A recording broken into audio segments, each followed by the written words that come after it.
to check his face. Oh, no. We went to the web. No. Oh, yeah. Okay. So none of them would admit any sort of culpability in just how this happened. So, my hat's out to these folks. If you're in the Blackstone Street area, and we're going to put up on the Facebook, we've reached out to them if there's a place during the year where contributions can be made on an ongoing basis. In a city like Woonsocket, I was in Woonsocket last night, and at the Stadium Theater, where they're attempting to bring shows in there. They're attempting to bring, and again, this is the dreaded free market, attempting to bring people downtown. These people deserve your support, and they deserve it in a way where individuals are giving, whether it be, going to their businesses or donating to their private charities and supporting them privately. And that's the libertarian ethos, and that's what I think all of us in this room support.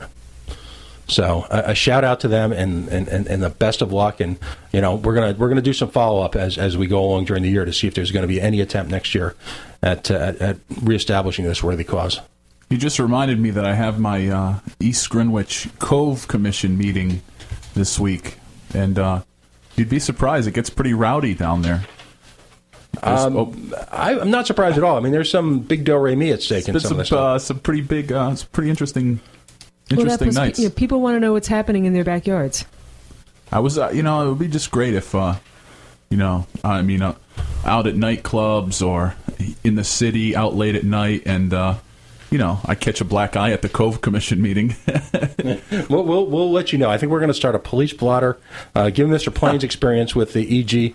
Polizei and Stasi, I think we're gonna be doing a police blotter. Maybe that's what we should do for the political silly season. A police blotter? A police blotter. An ongoing comment on who's gotten arrested, how, and just who they said they were, and how quickly they asked, "Do you know who I am?" Yes. That could be a lot of fun. We are a little over halfway through the program, so we're going to take a quick break.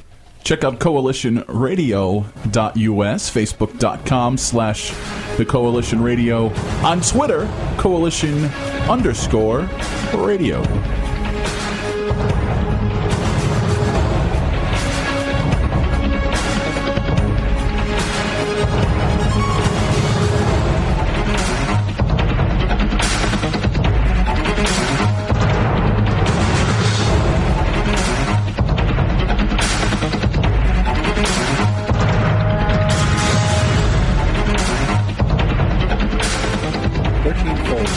Definitive source for cannabis culture, with a print magazine, radio show, live events, and so much more.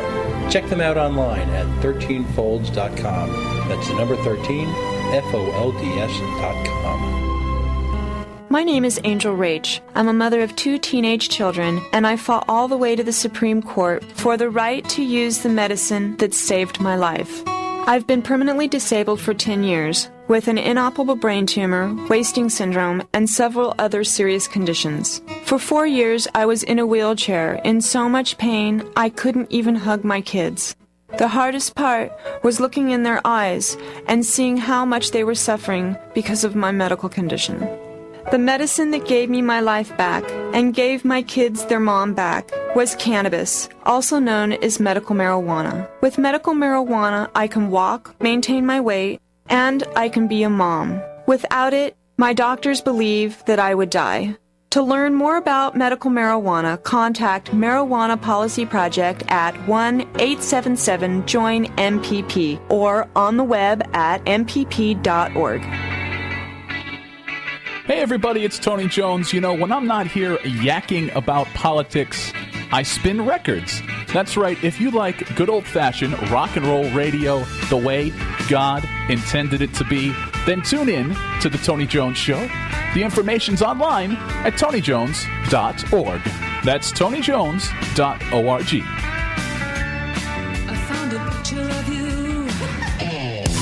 Heading out on the town tonight? Be sure to log on to providencenightout.com and don't forget to check their cell phone app. That's providencenightout.com.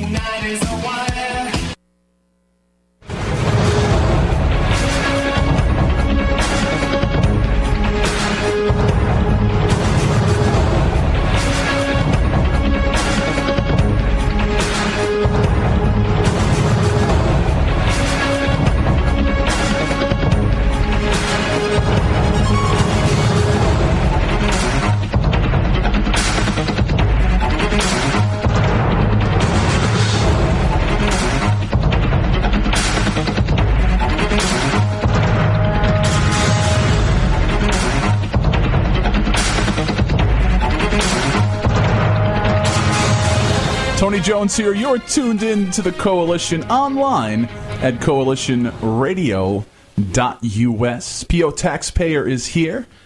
Hey now. Christine is here. Hello. We do have some feedback coming in online, facebook.com/the Coalition Radio. Our old pal, the fiery Wildside Clyde, who I saw having a hoot at the Rhode Island Comic-Con this weekend. I could do a whole hour show on Comic-Con and how comic book nerds and political nerds. I'll save that for a blog, I think. There's some similarities. There's some do's and don'ts going on. But Wildside has to say, trying to feed the poor in Democratic Woonsocket, how dare they? Will we get the pension-sucking fire department to shut you down? And maybe that's part of it. Maybe, but I would point out to Mr. Clyde that the current administration is a Republican. Oh! I hate when truth gets in the way. Damn. See what you've done now. You've injected a note of fact into our carefully constructed world of fiction here. It's a timely fact, isn't it? Because I think you had a comment you wanted to make on this very subject. Oh, absolutely. So thank you, Mr. Clyde. Thank you for being you. Because he's a great guy, and he is the gift that keeps on giving. That's right. This week, in a stunning announcement, we have a subgroup of Rhode Island political wannabes candidates I call the Cher candidates, because like Cher, they are larger than life, both in their own mind and independently. So, it's no longer Anthony Gemma, it's the Gemma. It's no longer Ken Block, it's the Block, because these are not mere politicians, they're life forces. So, in a controversial move, Mr. Block renounced the incredible effort that had been taken to build up the moderate party, both of his own financially and taxpayer dollars, and said, just kidding. In the words of the immortal, one of my favorite philosophers, the immortal Rosanna Dana, never mind, and decided that the very party that he had castigated a mere few weeks ago, who had, over their gun raffle. And by the way, we have a winner of the Stinger missile, except they've just asked us not to announce, okay? So we did successfully raffle off our Stinger missile, okay? They have not come forward yet. So the very Ken Block who's made sport of the Republican Party over the last few years, justifiably, by the way. We're not going to fault him on that. Listen, if you can use humiliation, humor, or whatever, any of these guys, it's all good. We love you for it. But now, all of a sudden, Tony wants to become the Republican nominee for the governorship. Why? Now, in full disclosure, I like Ken Block. I supported Ken Block.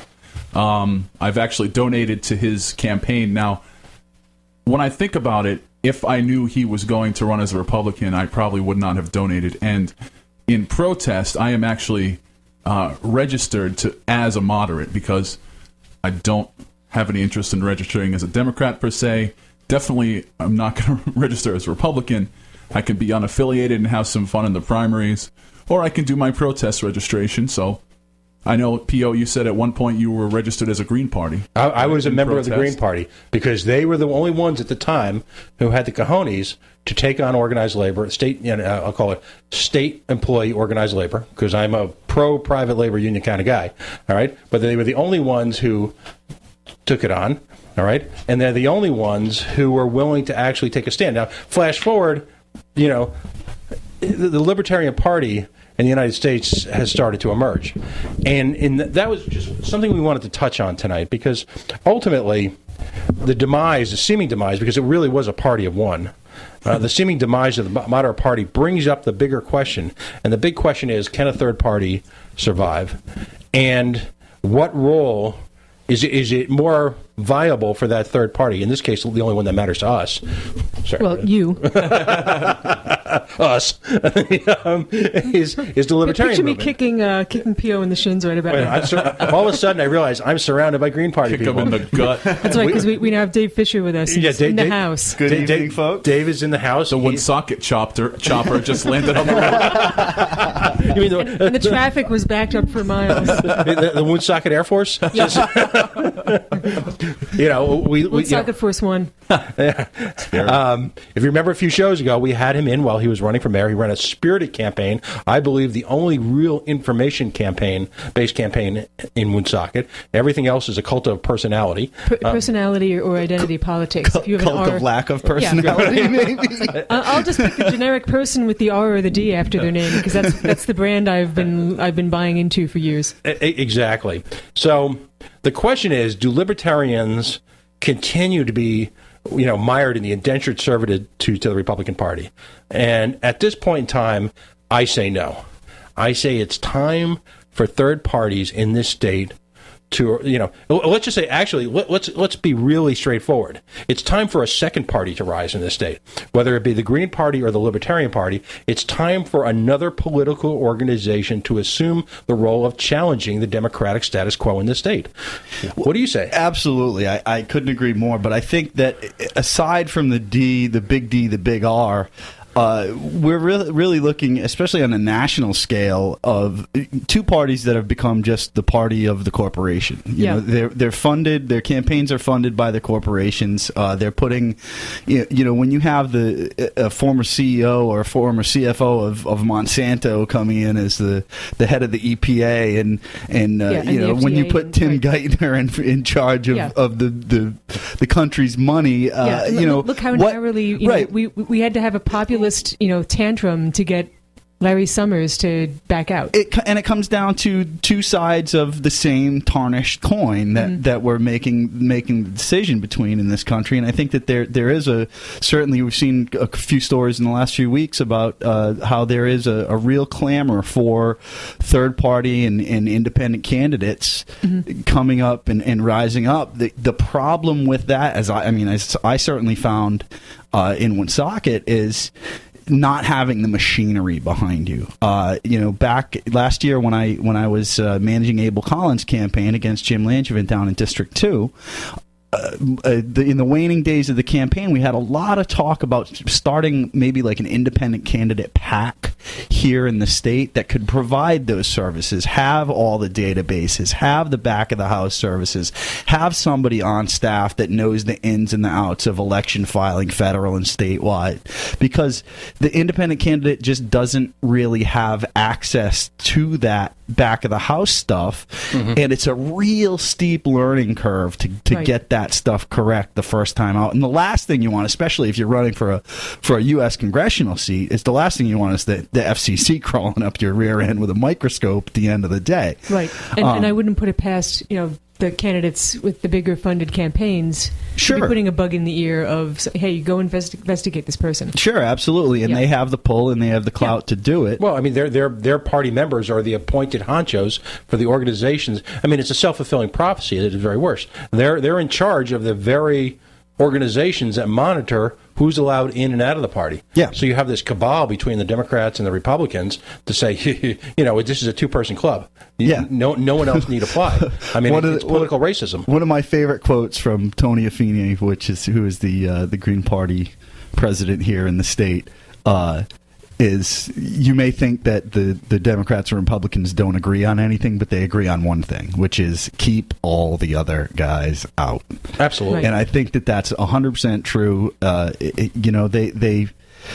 They've drawn these lines between themselves that really don't exist, and that spills out into the general population, where they're trying to draw lines between people that don't really exist there, and they do that so that they have a little crack to drive those wedge issues into and really separate people on issues that, at the end of the day, they probably agree on. Right. And the whole point is to have emotion cloud what's happening in the back rooms. Absolutely. We're obsessing over whatever the crisis du jour is, and we're losing sight of the fact that there's a machinery in the state that's controlled by half a dozen people. Yeah, I see it in this Woonsocket mayoral race with, and I appreciate your compliments,